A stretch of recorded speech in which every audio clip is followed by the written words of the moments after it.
My name is Shannon Klinger. I'm the Chief Legal Officer of Moderna. I've had that role since June 1st of last year.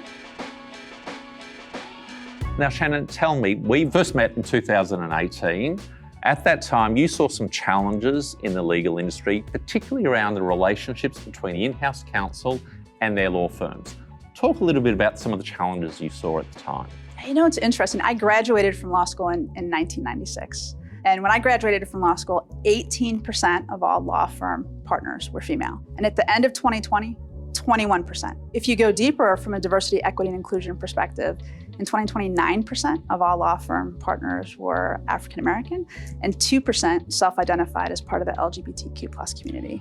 It bothered me as a chief legal officer that we didn't have a legal ecosystem that looked more like the communities where we lived and worked. So when we launched the Novartis Preferred Firm Program in 2018, as we put our PERSUIT program together, we decided that diversity, equity, and inclusion was going to be just as important to us in the selection of legal providers as competence and as cost. And last year, Novartis just released the 2022 numbers. 52% of all partner hours were billed by diverse partners, 68% of all hours billed by diverse associates. And that's the kind of change that as a lawyer who has grown up in a relatively male-dominated profession, that you want to see to open the doors and opportunities for the next generation to come.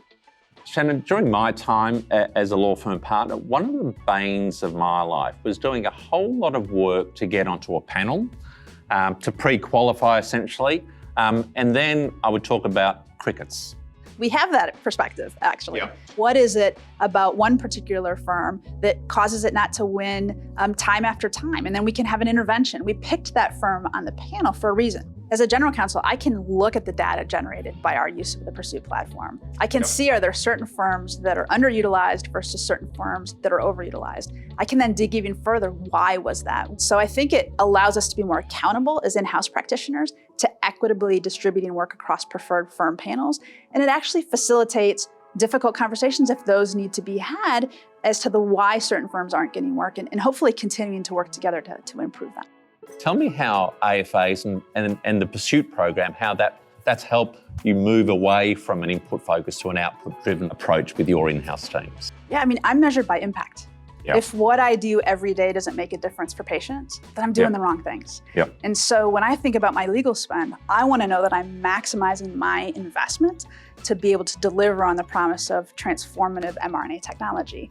And I think the reality is, even at a company like Novartis, where I had a significant legal budget, I might get 15%, maybe 20% off of rack rates. Because that's kind of the watermark that law firms use in terms of market pricing. When you use the PERSUIT platform, when you bring firms together to think about a matter from a headline number perspective, we're seeing discounts significantly in excess of that. Discounts I would not be able to achieve on my own, and discounts that help me feel comfortable that I'm actually driving the right value for my spend. Shannon, what do you think the future looks like?